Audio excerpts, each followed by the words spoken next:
1,000 vehicles, taxis, for example, in a big city, how do you solve ride share? So like how do you allocate cars to the different customers? This is actually a hard decision-making problem, and we can prove that it's NP hard. So this is like a decision-making problem. Like how are you going to allocate those cars to the taxis? And we've shown that we can do this with AI. We're trying to get the demo later. Unfortunately, it's not working due to internet. So I'll move on to the next slide, basically. So here we go. Actually, here we go. So this is actually a real example on Manhattan, New York City, Manhattan. So on this one we have 500 vehicles catering to almost 2,000 customers. So you can see that it's pretty complex because you need to take into care the specific topography of a city, where people are. You need to also predict where the demand is going to be to ideally pre-position the cars. And if you do that efficiently, you can actually allocate a whole city using AI in something like a whole fleet over city, so hundreds of cars in less than 5 seconds with efficiency gains versus like using classical optimization algorithms. So this is an example of the promise of AI, and the goal of InstaDeep is innovate in fundamental AI research and then bring this innovation to real use cases, real practical cases that companies need. So just to give you a sense of on our journey, when we started, I never thought that most of what is highlighted here could happen. But first breakthrough was that we were selected in the top 20 global startup list at the Mobile World Congress in 2017. Then we developed a great relationship with multiple tech companies, with NVIDIA, where we're a partner company now, which means we partner with NVIDIA for customers. They sell the hardware, we sell the expertise in terms of AI decision-making systems. We have a great relationship with Google. I'm actually a Google machine learning developer expert, and so is also another person in my team. And incredibly, we kept innovating, building up a great team, and we'll talk about that more. And recently, we started officially collaborating with DeepMind. So we have a publication currently in competition for merits with DeepMind officially. So that gives you a sense of who we are. Now, maybe I let Stuart present iRobotics. Yeah, so thanks for coming. iRobotics is an aerial analytics company that started in Cape Town, South Africa. We use satellite and drone imagery to help tree crop farmers manage their trees, manage their yield. Essentially, our solution involves flying drones over the canopies of these orchards, identifying one of the individual trees, and then extracting health metrics related to those to help farmers kind of deal with issues that arise, pests and diseases, issues with irrigation systems, all that kind of stuff. Later, I'm going to be talking about a case study where we're actually going like one step lower, and we're actually looking at the individual fruits in the tree, so that's going to be the case study that I'm going to present later. As far as our company goes, the company has been operating for 4.5 years. I think the last 3 years of which have really been focused on being a software business, because iRobotics started out as a drone building company, but that space was quickly commoditized by Chinese players. In total, the company has raised almost $5 billion worth of funding. We're currently closing out our Series B. So yeah, we've won a number of different awards. Also, we're part of a number of different programs to kind of help startups grow and help them grow quicker. So like the Google Developers Launchpad, which we'll be both talking about later. And that's iRobotics in a nutshell. Cool, thanks Stuart. So I think when we come to startups, it's really important to discuss it with people who are actually in the field doing stuff. And this is the goal of this presentation. Through our 5-year journey at InstaDeep, we learned many things, sometimes the hard way, and I'm sure it's the same for you as well. So it's very important to get direct feedback on what matters from people doing it rather than people, let's say, speaking theoretically about entrepreneurship. So all the advice that we have in this session literally comes from the trenches, from our experience. So one advice that I gave before, which I think is really important, is the concept that this is even before you start. Like, you don't have a project, you don't have an idea, maybe you don't even have a co-founder. But what you need to have is the willingness to burn your bridges, and this is super important. So what do I mean by that? I mean by that, in today's world, you're gonna find many, many people helping you to get started. It's never been that easy to start a project, ever. The problem is, it's super hard to continue to grow the project. There is so much noise, interruption, social media, potentialities here and there. And so very often, the mistake people do, and I'm a main culprit here, I made this mistake for many years, is having this notion that somehow I can start this project here, maybe do another project at the same time, and see what happens. Like, that's what I call play the option. Like, see, maybe this is gonna work, or maybe this is gonna work. The reality is, nothing is gonna work until you decide to focus 100% on a project. And this is a very important lesson. If you are thinking about startup, first, startups are hard. It's a huge sacrifice in terms of potential quality of life, in terms of potential life experiences, vacations, etc. Startup will become your life. So the first question is, are you ready for that? And it's okay if you're not ready. There is a time for everything. But if you really think you are ready, you need to say, okay, I'm gonna do this. I'm gonna go 100% on this, and I'm not gonna stop because it's getting difficult, etc. And importantly, I will sacrifice many other great opportunities. You cannot do everything. So just focus on one project. If you give it all your attention, maybe you have a chance to succeed. If you're not doing that, you are sure to fail. And I can tell you from experience, there was a time when I tried to do several projects at once, they all failed. The day I said, you know what, I'm gonna burn my bridges, and this is an example coming also from, human history, like, the great battles and etc. People who decide to burn their bridges, like, there were cases like, commander comes with a fleet, and before battle starts, he burns the fleet. So the message is, there's no turning back. It's like, either you win or you die. Like, this is the mentality in startup. You have to be ready for that mentality. Because it will make you stronger. If for you, this is all your life there, on the balance, many times you'll be able to snatch, like, victory from the jaws of defeat, like, literally, like, some situation was crazy compromised, and you find a way to make it happen. Just why? Because this is the only thing that matters to you right now. Beyond, of course, your family, your loved ones, but that's pretty much it. So that's the mentality. And, for me, the sacrifice I did to kind of like force myself into this is I used to be like a senior executive, in London, having like, regular classical life. I decided to stop everything, go back to Tunisia, North Africa, and no salary, no project, nothing. But this was my way to say, okay, I'm doing this. Like, it's not like, oh, maybe I'm gonna start, I'm gonna stop. I'm doing this. There is no turning back. Many of my friends said I was crazy at the time, but it was a huge lesson for me.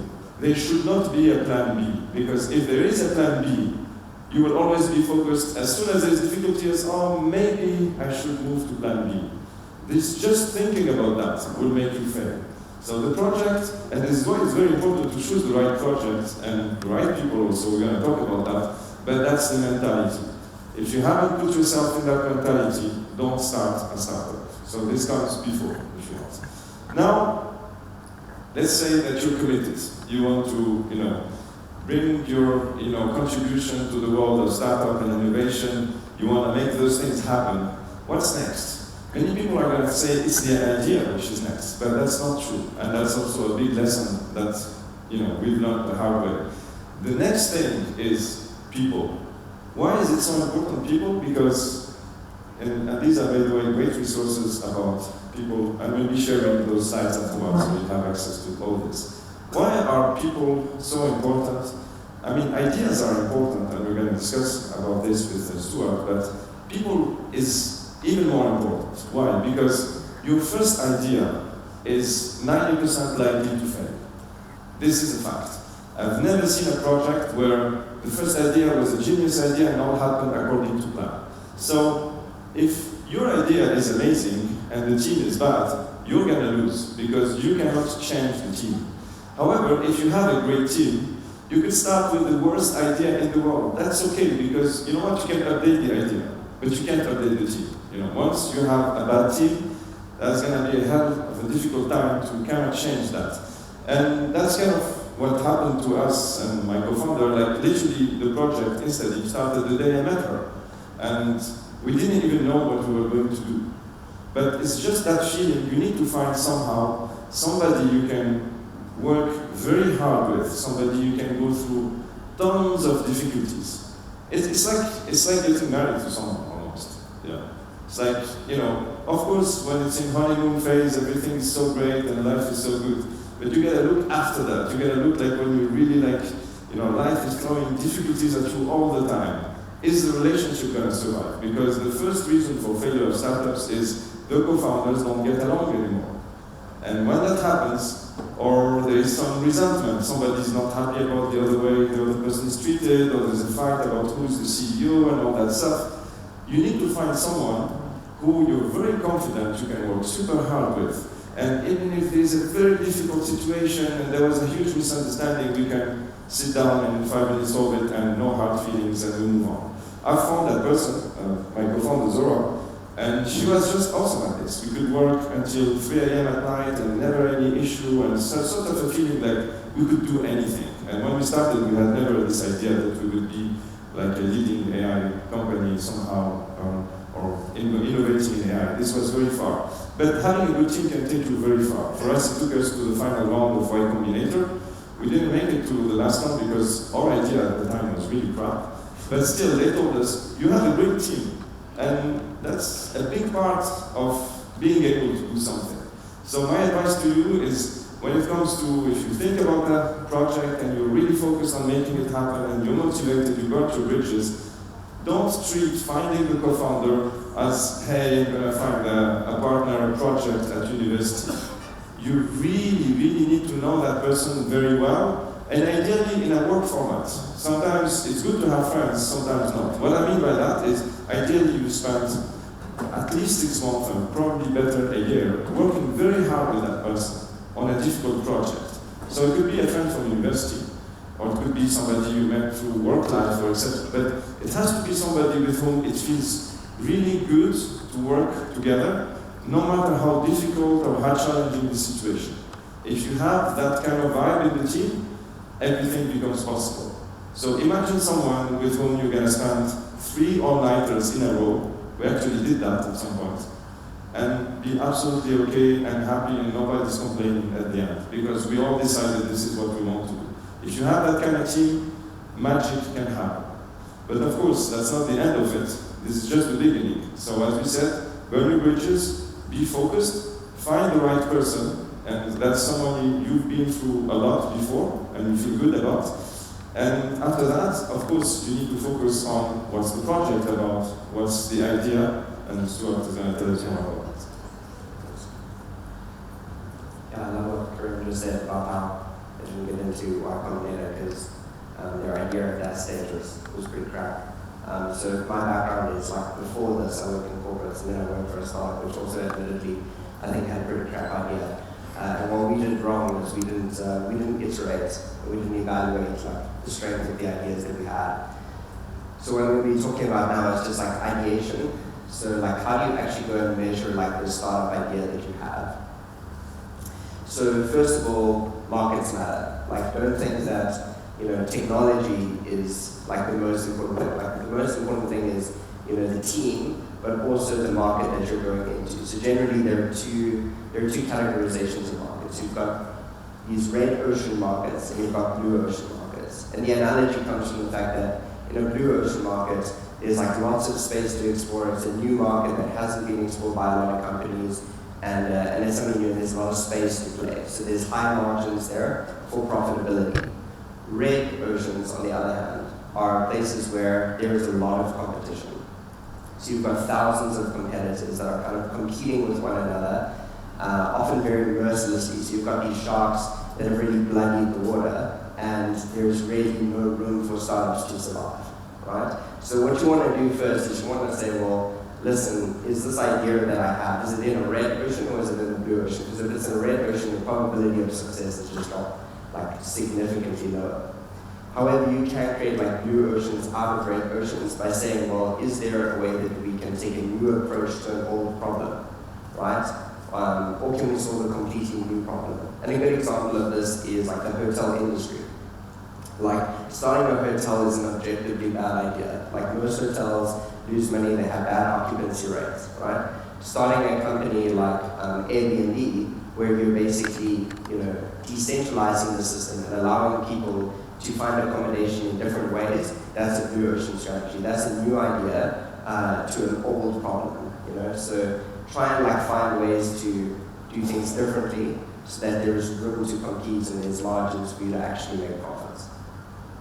Also, ideas are just a multiple of execution. So this is quite a common phrase in Silicon Valley, basically just saying that what matters most is how you execute on an idea. But just notice here, if you do these multiplications, right, no amount of brilliant execution on an awful idea is going to get you to a great company, right? But if you have a weak idea with brilliant execution, that's a more valuable proposition than a so-so idea with weak execution, right? So what you really want to get to is where you have a brilliant idea, brilliant execution, and that's really what a startup should be aiming for, is to create this billion-dollar company. Okay, the images are a bit blurry. Okay. Anyway, so first of all, you should also play to your strengths. So when you're going to talk to early stage investors, they're going to be asking two questions, right? Why should we be investing in a startup in this market right now? And the second thing is, why should we be betting on you in this market, right? So if you're going into a market where you have absolutely no experience, the investor's going to say, cool idea, but I'm probably just going to wait for somebody who actually knows what the fuck they're doing. And then I'm going to invest in their startup instead.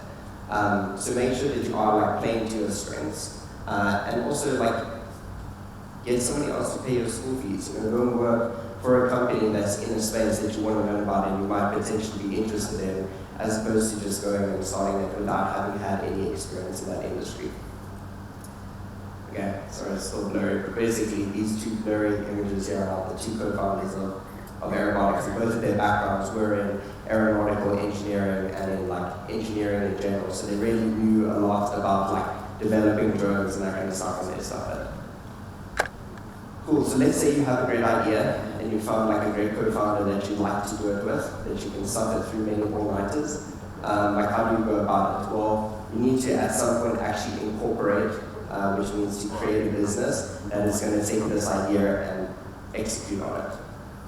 So there are a few factors to consider, and when you're starting your company, the ideal lawyer that you have is that guy over there, but you're probably not going to get him because he's super expensive. So you should go talk to law professors and any friends that you have that know just a little bit about something. But basically there are a number of different factors which you should consider when you're incorporating a company. If you're lucky enough to be a US citizen, in Silicon Valley it's never been easier, right? So you use Stripe Atlas, you create a Delaware C Corp structure, and that's how you operate your business. If, however, you are not from the US, which I'm guessing the majority of people here are not, then you need to think about a number of different factors. First of all, you need to think about where the majority of your customers will be if you are successful, right? Because you do want to have a business that is in the same jurisdiction as the people that you're going to be selling to, if possible. Where will you be physically developing the intellectual property? So, for example, in South Africa, we have very strict IP laws where if you develop an IP in South Africa, it can be prohibitively expensive to try and take that IP and offshore it at a later date. So if you are going to have the majority of your customers overseas, and you're going to be developing intellectual property which you would like to use overseas, then it might make sense to see if you can try and incorporate a structure overseas, right? The next question you should be asking is the venture capital market big enough in your local community to actually support this startup, right? So there are some types of startups, like biotech startups, robotic startups, which just generally have massive working capital requirements. So you need very, very large injections of capital in order for you to actually execute on the idea. So ask yourself, how much money is actually in this market, and will we be able to develop the market and raise the funds that we need here? Then how do investors perceive your country and your currency? Right? This is another thing that an investor who's going to be coming and investing in your business is going to ask. Like, is the legal system similar to like what they're familiar with? How liquid is the currency? Would they, if you had to exit and you had to get to like the ultimate throne, which is where you list or you get acquired, like would they actually be able to realize that investment? Exchange controls and IP laws, it's very important to understand that in the early days. And then also what would it cost to change your structures later, and is it possible at all? So basically the idea here is seek legal advice. When you're incorporating your company, because mistakes here can come back to hurt you very, very badly in the future.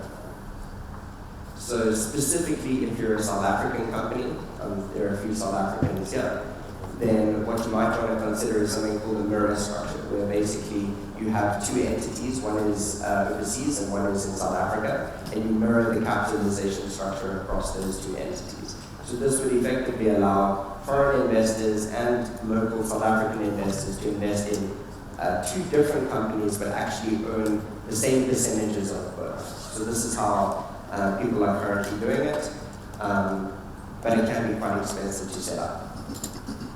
So then you might be thinking, well, if it's an expensive thing to set up, and like this is something I don't want to get wrong, and I want to get some good legal advice, maybe what I should do is just work on this idea in my personal capacity, earn some revenues as an independent contractor, and then incorporate at a later date. So one of the challenges with this is something called founder investing. So if you are taking outside investment from a venture capitalist, as a founder, generally they're going to ask you to work back your shares in the company, right? So not only do employees in startups get share options that they have to vest over like a 4 to 10 year period, but so do founders. Okay, it sounds crazy, like you built this idea, you're going to invest, and then they say, yeah, but you've got to work for your own company for 4 years before you own what you own, right? But it does kind of make sense, because let's say you're in a situation like Karim mentioned, where you started out with a co-founder and you have a massive falling out. In that situation, that person potentially owns like 50% of that company and they can just walk away. And if you're really committed to the idea, you're going to continue executing and you're going to be carrying like this dead weight, right? So founder investing is actually just generally a good idea, even if it's just yourself and you're not planning on taking outside investment, which says that if an investor had to leave the company before some period, their shares would actually be returned back to the company. Okay, so that's just something to keep in mind. So one of the challenges here is that they're going to basically say that like from the date of incorporation, you have worked for your company. So if you're an independent contractor and you're working on this for like 2 years inside and then you want to incorporate, you're going to have to work like another 2 years before you vested like half of your shares. And also you need to consider like IP restrictions, but again, seek legal advice. So yeah, maybe I'll say a few words on this. So one of the things that we're doing this year, which is new, is we try to allocate more time to the startup and innovation session, because we think that you cannot cover everything in 1 hour or 2. So tomorrow there will be, the same, 2-hour session. So what we try to do with Stuart is really dig in depth into specific use cases around startup and innovation. So today Stuart will be presenting like a product use case coming from iRobotics. And tomorrow I'll do the same with a use case which is more focused towards machine learning, data, and innovation like we do it at InstaDeep. But we think it's really important that we get into the details because this will give you a first sense of what matters and the like, especially from the people who are building that kind of products and opportunities. So today is a product, and after that we discuss about how we build it. Yes, now we get to the fun stuff. So product development is really why we're all here. We love technology, right? The incorporation and the legal stuff is just an FYI, in case you actually want to pursue a career in entrepreneurship, which is really the point of these sessions, is to inspire some people in this room to go out and start startups, create jobs in their local communities, right? So let's talk a little bit about product. So first rule of product development is build something that people want. If you're building something that nobody wants, you're wasting your time. And this is actually the number one problem that most startups have, is that they come up with like some cool idea or something that they think would be like technologically fun to develop. And they focus all of their time on the technology, but not actually on understanding like whether people actually want this thing that you're building. And you can spend years developing like some crazy technology, and then turn around and try to sell it, and everyone's like, "Ah, but I don't want that." And then you don't have a business, you just have like a whole bunch of really cool code. Okay? Might as well have just done a PhD. So the best way to think about it is that you have a value hypothesis in an idea, and you have a growth hypothesis. Your value hypothesis is like, what is the value of this product that you're developing to your customers? And it has to have some sort of value, otherwise it's not a business, right? And then your growth hypothesis is basically saying, well, how the hell are customers actually going to find out about this thing? How is this company going to grow? So in addition to like thinking about like, do people actually want this? You should also think about a few other things. Like, how frequent is the problem that you're solving? Obviously, a problem that somebody has every single day is better to solve than a problem that somebody has once in their life, and once they've solved it, they're done. You know? Another thing is like, is this problem growing in complexity or scale, or is it shrinking? Like, is this problem still going to be a problem in 5 years' time? Is it going to be worse? Or is this actually just a temporary problem, and 5 years from now it'll probably be solved, right? Do people need it to be solved urgently, or can they be patient? If somebody is in urgent need of a solution to a serious problem, you can generally charge a premium. So you want to solve like problems that are quite urgent. Is it going to become a mandatory problem to solve? So is this going to be legally required that some company or some individuals have a solution to this problem? And is the problem you're solving expensive or cheap? So what is the value to customers? If it's a really cheap problem to solve, that can be fine if you can solve it for a few billion people, right? But if it's a really expensive problem, maybe you only need 1,000 people, and then you've got a good business, right? So what does a perfect startup idea look like? So you guys have heard of like the term of unicorns. So this is even better. It's like a unicorn shit in rainbows. But basically, a perfect startup idea would be it solves a real problem. People actually want a solution to that problem, and the problem is frequently experienced. It's getting worse. It's urgently required, it's legally mandated, it's super expensive, and you happen to care about it, right? So you actually care about this problem and you think you have a solution. Now, you're probably never going to find an idea that has all of these criteria ticked, right? I think if you just have like a couple of them ticked, that's a good start. And if you do find an idea that kind of ticks all of the boxes, then you should just go to job and do that, right? So, another principle of product development is that done is better than perfect. What you want to do is iterate as quickly as possible and get feedback from customers as early as possible. This is the first web page for Facebook, which used to be called The Facebook, right? It's horrendous, right? And that's not even the worst one. I mean, this is Twitter. And that is disgusting, right? But people sign up and people use it, right? And here's Uber, like also not like particularly sexy either. And then here's our stuff for aerobotics. Basically the cameras were like were developed from like off-the-shelf cameras that they took apart and kind of strapped together with duct tape.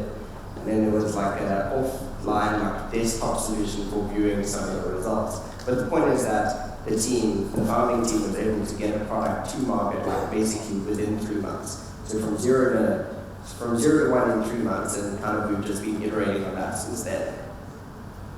Okay, but what is done? Like, what does it mean that like something is done, right? Done doesn't mean that it looks pretty. Like, what done means is that the minimum viable product you've developed is sufficient to test your value and your growth hypothesis. You've actually got enough in there to measure whether there's value. Like, let's say you have a product, you developed it, you launched it, but you haven't put in any technology for actually measuring whether people are using this thing. That's not done, because then you don't know like if you're on the right track. Then you're just kind of like spinning in place. So the kind of like standard methodology that people like to use this is a combination of design thinking, lean startup, and agile, right? So design thinking is really just saying like you need to empathize with your customer. Like, you need to understand who you're solving this problem for deeply. You need to spend time with those people. Then the lean startup principle is really just 3 steps: build, measure, learn. So build is you're building out more and more high fidelity versions of your product. You're measuring a lot of stuff from that product. So you're measuring how people are using it, what your retention is, what your traction is. We're going to be talking about all these metrics tomorrow. And then you're learning from that. So you're learning how people are using the product and how you can potentially make it better. The mechanism for building is generally an agile process. So most of you guys will know about agile software development. You can also use like Kanban type approaches. But basically what you want to do is you want to very quickly develop it, you want to push it into your product, you want to measure what the changes in how people are using it, you want to learn from that, and then you want to iterate, right? And this development cycle could be as quick as 2 weeks or a week, that you're like iterating on your MVP. Pricing is also important. So I kind of alluded to this before, but you need to think about like how many people actually have this problem and whether you're going to be able to charge a reasonable price for it. So $1 billion company is generally like the goal if you're building a startup, right? And that valuation is typically unlocked when we hit about $100 million in annual revenue, right? So basically, if you have a problem where you have 1,000 customers, like there's only 1,000 people in the world that have this problem, you need to build them $100,000 a year, basically, to get to the point where you're going to be making enough money to unlock that valuation, right? Whereas if you have like 100 million people in the world, so you have a total addressable market of 100 million people that have a problem, you only need to be billing them like $1 a year in order to reach like $100 million a year in revenues, right? So do you think about like whether you're actually going to be able to unlock like very high valuations? Because ultimately that's what's going to determine whether or not venture capitalists are interested in your business. Cool, so now I'm going to talk about a product that we've developed. This product has actually been developed over the last 4 months. So 4 months ago we had nothing, and like 4 months, since 4 months ago, so now we have something, right? We knew that this was a problem. Like yield estimates and fruit sizing are vital for farmers. Like they need to know like what the sizes of their fruit are on their orchards, because this determines like their revenues and that kind of stuff. But it's very difficult to estimate. Currently, farmers employ teams of people who go out into the fields with calipers and they're measuring how big the fruit is, right? So what's the first step? That's me up on top of a ladder in a farm counting fruit, right? So it's like empathize with your customers, like understand like why this is a hard problem, right? And talk to customers. Like went out for almost a whole month just meeting with customers, just meeting with farmers, talking to them about how they run their businesses, what matters to them most, right? And what we discovered as a team is that there are only 3 things that really matter to a farmer in terms of yield. One is the number of fruit in an orchard, right? So that's generally like a constraint. Like you can't miraculously create more fruit, right? In fact, often there's too much fruit and they need to do a chemical spray and drop off the smaller fruits so that they can get a decent size. The second thing is that the size of those fruit matter a lot, right? Because bigger fruit sells for more money, right? And then the color of the fruits is also important, because you can only export fruits of certain color grades overseas. So basically, after you've done your chemical spraying, the most important things to a farmer is the size of the fruit on the trees and the color. So let's evaluate this startup idea. So first of all, let's solve a real problem. Okay? People do want the solution. Like the reason why we even went down this path was farmers were saying, hey, do you guys have something for yield, right? The problem is getting worse. Like if you think about like climate change and just like droughts and extreme weather events, it's becoming harder and harder to predict these things. Also with diseases in the US, like breeding, it's in fact particularly challenging nowadays there. It's not like necessarily urgently required. It's not like legally mandated or that frequently experienced. You're going to experience this once a year. But it is incredibly expensive to the farmers. The cost is up to $2,000 per acre that they use because of poor estimates on yield estimates, right? So we knew that this was a very expensive problem for them to solve, and we care about it at Airline. So we decided to go ahead with this one. So the next step was to find a technology solution. So given the technology that we have available to us today, we have computer vision, we have drone technologies, and we have like a really smart team. What can we do? So the idea was basically, instead of flying at 80 to 120 meters above the tree canopy, which is what we normally do, we're going to write code in our app that's going to take the drone to a tree, drop down to about 3 meters above the tree, record a short video over the different trees that we want to sample. We're then going to pass each one of the frames of the video through a masked RCNN model, so instant segmentation. We're going to find the fruit, and then because we know how fast the drone is moving, we can integrate it with the velocity and get the size. So basically, we're using triangulation to like size the fruit that we found with the machine learning model, which is pretty cool. So then we built it, right? But we built it as quickly as possible, and what we wanted to do was just get something out that we could test our value hypothesis and our growth hypothesis and allow us to collect a lot of data to train our machine learning models. And a hell of a lot went wrong, like over the last 4 months, because like, we had nothing and now we have this product, right?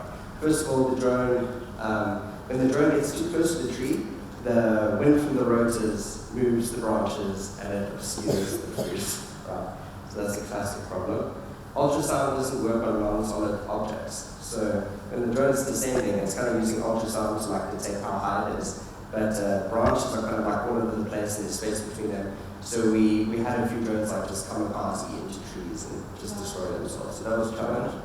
Humans can be biased as well. So if you give humans a whole bunch of images of trees which have orange fruit on them, and then you give those same humans some images with green fruit on the trees, they just don't find any fruit. They're like, no, there's no fruit on these trees. Fruit are orange, there's nothing orange on this tree, there's no fruit, right? Even though they're very clearly visible green fruit. So bias is an annotation process. Flying too fast makes the images blurry, but flying too slow makes the data too big, right? We can produce 700 gigs of data per orchard that we somehow need to upload and process on our side. And then we have problems like drones overheating because we're flying in the US and it's 42 degrees Celsius. So a lot of stuff went wrong, but we kind of just pushed through, we developed this product and we got it into customers' hands like, as we were doing it. And we basically said to the customers, listen, this is going to be super shit, but we're going to give you this product and we hope that you'll forgive us, right? So curating the data set. So it was really important for us just to kind of get a good data set for annotating, so for finding fruit. So we create these tasks that humans have to solve where they like annotate the fruit, and then we have quality control to kind of like make sure that that process is working well. We write that onto AWS infrastructure, and we're retraining our models on that as well. So, I mean, the most interesting thing for like machine learning engineers and like research scientists is like actually training and deploying the models. So our entire system is basically set up to automatically deploy as our data set grows, retrain, measure on a held-out validation set, and then like redeploy if it's better into production. So we kind of built an entire pipeline that can process thousands and thousands of videos without too much fuss. Reporting back to customers is the next step. So let's see how well we actually did. So here's 3 different blocks in an orchard that we just grew in the US. And what you can see is that in some cases we're overestimating. So blue is kind of like our predicted size. Green is the true fruit sizes, like because we meant to measure the fruit sizes as well, so we can know how good we're doing. And basically these two overlap. The more they overlap, the better. So in some orchards, we're pretty much getting perfect predictions. Like we're getting the actual fruit sizes that are on the trees using these technologies. In some cases, we're overestimating. In some cases, we're underestimating. But we know that we're going in the right track, right? Because our customers are happy. So what's the next step? Is to charge people for it and to try and scale. So we've decided to try and run 12 trials in the US, covering 24,000 acres, which works up to about 48,000 sets of imagery, and we should generate about $200,000 worth of revenue for a product that we literally didn't have 4 months ago. So that's kind of like how we're like embodying this at our product. Great. Cool, thanks a lot, Stuart. I think it's really a fantastic product use case, and there's a lot to learn from his experience and the iRobotics team experience. So we discussed product. We discussed how to get started, how to get ideas. Hopefully that's going to get you to a good path. But there is a very important part also, which is critical, is after you have found your co-founder, you have this great idea, and you started iterating product, there's going to come a time where you're going to need to build a great team. And to my sense, this is one of the hardest things to do. How can you convince smart people who by definition, are going to have other opportunities to come and join your team. And how are you going to sustain that? It's very easy for people to come and then go, first in, first out. So how can you find a way to sustain and grow a great team? So that's a central, difficulty for any startup, in particular in the field of AI and machine learning, because you have lots of interest in the field, you have lots of companies, sometimes the best in the world, competing with you for talent. So this is a critical issue. This is a great documentation that I've listed here, but let's look deeply for what's going on in particular for machine learning teams. So it's really a chicken and egg situation. If you want a great machine learning team, somehow you have to be a great machine learning startup already. And of course, you can only be a great machine learning startup if you have a great team. So how can you break this chicken and egg situation? Does someone have an idea about that? How could we do? So imagine, you're starting, you want to build a great team, a great startup, what do you do? First, nobody knows you, nobody cares, so what could you do? Yeah?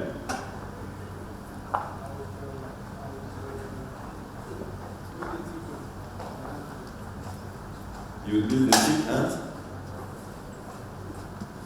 I didn't hear the answer. Build the team. Out of trust. Okay, build the team out of trust.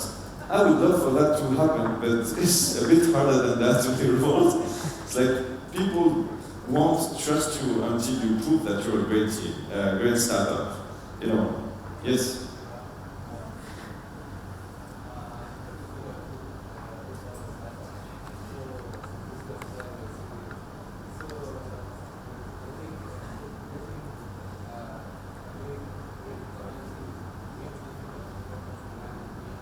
Yeah? Yeah, you don't have the money to start with, so it's hard, yes?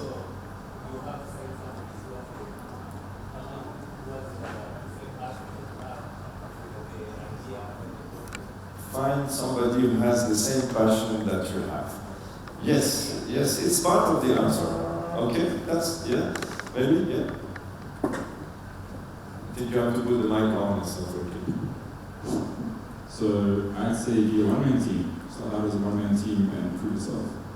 Okay. Actually, that's a big part of the answer. Is actually how you break that thing is you have to become yourself the expert of the topic, because that's the only way you can have somebody potentially world-class working on this for this company. It has to be you, and you see this is a hard constraint, right? You have to be the expert of the field on which you're working yourself as a startup co-founder. And by the way, this is a great filtering. If you cannot be a world-class expert in the field you're trying to tackle, and I'm saying this not only from a general business perspective, but from a technical perspective, if you cannot be that person, then the project by construction is going to fail. Nobody is going to go work for a great machine learning startup where all the co-founders have no idea what it takes to be a great AI researcher or great machine learning. It's just not going to happen. This is true for ML, but it's true for any other kind of startup. So it's a great, actually, constraint. So only pick up a field on which you have a path to become potentially world-class. Share from my own experience, I used to do actually neural networks when I was at university 20 years ago. Then did a regular career where it was more about building mathematical models, etc. Not really neural nets. But when I realized that, hey, the AI revolution was happening, and I started looking and reading some research paper, I was like, this is my stuff. I know this stuff. I've done it 15 years ago. Wow, the world is happening now. I'm gonna get back to it 100%. And over the course of 3-4 years, I've literally rebuilt myself into an expert. 3-4 years ago, I was probably a lot less advanced than what you are now. But all what it takes is motivation and a sense that you can do it. And I knew I could do it because this applied mathematics has always been my passion. I went to do these things before, so this is what we just did. And by rebuilding myself into an expert, it made it possible for me to hire young talents, sometimes just out of university, sometimes even without a degree. One of our top machine learning engineers when we started InstaDeep actually was a nurse. Nothing to do, but he was just a crazy coder. He had rewrote BGG16 himself and so on and so forth. And the game was just great. So if you are good at what you do, people will trust, and as you said, I like the first answer also, people with a like-minded passion, you're going to find each other and you're going to understand each other, and suddenly the momentum is going to get started.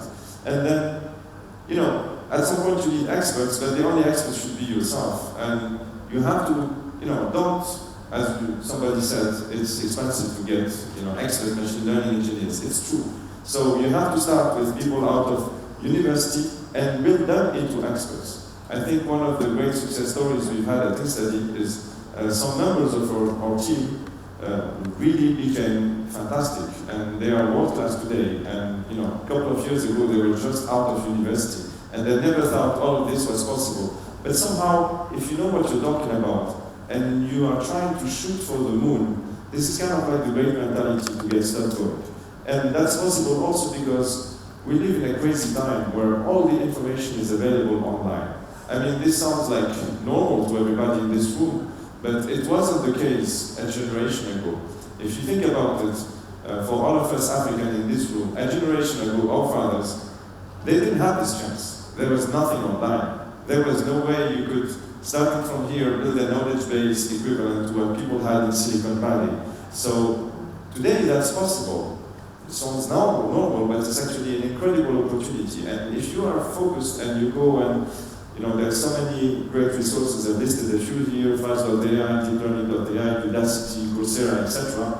You have great resources such as Goodfellow's book, Deep Learning, and also Richard and Sutton's for DeepRL, if people are interested in that. So you could literally, with an internet connection, no matter where you are in Africa, become really fantastic at this. And on top of it, I mean, I'm sure many of you went to the Zindi stand here. You can actually participate in competitions. You want to know how good you are, the only way to know is actually to compete with other people. And, you know, we humans love the challenge. We love to, you know, somehow get better and have competitions. So I highly encourage you to do that. But basically, that's how you break the chicken and egg thing. And I'm sharing here from our own experience. You know, we went through this cycle, and incredibly, we started innovating in, you know, in particular deep reinforcement learning. When we started InstaDeep, it was science fiction that a Tunisian-based company could one day innovate and be considered as a serious AI company. Yet, this is what happened. Our first early success that was that we got Kaggle champions in the team. Actually, one of them is here, Mohammed Salim Jadidi, he's on our staff. He's just so passionate about data science competitions. That's what he does day in and day out. That's the kind of people you want in your team.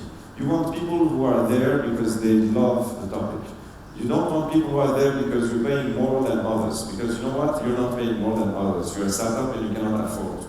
So you're gonna find the people for whom this is really like visceral passion. This is what they really care about.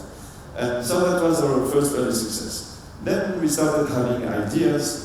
And we had the first publication last year, which ranked awards, where we basically innovated in combinatorial optimization. And also to get you a sense of why attending events like Indaba is so important. Last year, to our very big surprise, David Silver himself from DeepMind and many other people from the DeepMind team actually told us, hey, we read your paper, we'd like to meet with you. That was like, you know, a dream come true. Like, you know what, David Silver, the guy who did AlphaGo and AlphaZero, actually read our paper and wants to talk about it. That was like science fiction. Nando de Freitas, as well, from DeepMind, came to speak with us. And this is also like to give you a sense of like, these are great opportunities that you have when you are at the Indaba. Nando loved our research and he challenged us. He said, oh, this is cool. I had this problem that, you know, called NPI, Neural Programming Interpreters, that I had solved back then with, you know, supervised learning. All reinforcement learning methods have failed on it. Could you have a look? And it started just like that. And you know what? We said that this is amazing. Let's find a way. And for 3-4 months, we banged our head on the wall. We tried everything in every possible way. And guess what? We found something. So 4 months later, I sent an email to Nando and said, Nando, remember that thing? Maybe you found something. He said, okay, let's meet, etc. And incredibly, this led to our first collaboration, our first official collaboration with DeepMind, where we innovated, this paper, where we basically invented a variation of the AlphaZero algorithm that effectively cracks exactly that problem, and which is now under submission at NeurIPS. So, I just want to give you a sense of the journey so far, starting from zero, like literally 2 laptops in Tunisia, an unlikely place to do innovative AI. We are now at the step where we have the incredible opportunity, and we're so grateful, to work with the world's best in AI. So, all of you here have the same opportunity. So, get out of your comfort zone. You have incredible companies out here. Like, there's so many great companies here. I've spoken with Google, Visa, Salesforce team, so many others. These people are there to meet with you. Try to see if there is something that you can do with them that adds value, that is beneficial to the ecosystem. Many resources are available for you to launch ideas, launch products. So take that chance. But it's up to you to do it. Nobody in the end is going to come and tell you, hey, you're going to do this, and if it works, you're going to be, the superstar of your ecosystem. Like, you have to have that vibe and go and get those opportunities. But incredibly, it's possible. That's, the key thing. If you had told me this a few years ago, I would have said it's probably science fiction. And this may be one of my main message here about building a great team, is that it's actually possible to build a great team. But it starts from you. That you have to be that great leader, that great founder, that drives the business and knows what he is talking about. Ideally, you want to be among the best in the world, if not the best in the world, in the specific segment that you have chosen. That sounds maybe challenging or hard, but guess what? You have the chance to pick up and choose which topic you're going to fight to become the best in the world. So this is why you need to choose your area very, very wisely, but it's possible. Okay, so all this is great, but there is another key component. Hiring great people is only half of the equation. The difficulty is also to keep great people, because of course great people are going to be in high demand. So maybe this is also a very important lesson. The most important thing to keep a great people and to keep your project going is momentum. By momentum, I mean that if you execute things slowly, like for example Stuart, he said, their new product, in 3 months or 4 months, it was out. Imagine what happened if it took 2 years to build that product. Well, you know what? Probably the engineers would have become pissed. They say this is getting nowhere, and I'd rather spend my time somewhere else. So it's not just about what you do; it's the speed and intensity with which you do it. To my sense, and from my own experience, there is a certain level of momentum that, if you reach, makes you sort of having superpowers, make the impossible possible. So it's a mix of you really giving it 200%. And this is why I said earlier, startup is, you have to look at it as a life and death struggle. This is what it is. So you go at it 200%. You will find people along the way who's going to like that, who's going to love the challenge, who's going to join your team because they love it, etc., etc. And so together, it becomes this like fast force, which is like blazing through problems, opportunities, innovations, events, etc. And always adding value, always adding something new. If you manage to do that, I would say that all the world's opportunities are going to open up to you. Because every time you're going to be in competition with another company, you're going to win because you're going to deliver better and faster, and probably cheaper sometimes. So that's the mentality. Momentum is the magic cure, because you're going to have at some point, if the project is okay, you're going to have investors. Investors are going to be asking you for results. So if you're moving fast, investors are going to be happy. If you're moving fast, maybe employees who are like, oh, I like the company, but I'm not so sure. If they see the incredible momentum you're taking, that this is really on a rocket ship trajectory, trust me, nobody's going to leave. It's the opposite. They're going to tell you, oh, you know what, Karim, actually, a story that happened to us. My friend, he's a double medalist of International Math Olympiad. he's kind of looking for an opportunity. Should I introduce him to you? You know, this is the kind of people that you cannot go and say, hey, come here. Somehow they need to be, you know, willing to come by themselves into the company. That's what happens when you have momentum. So this is a great talent which we are sponsoring into a PhD program at Oxford.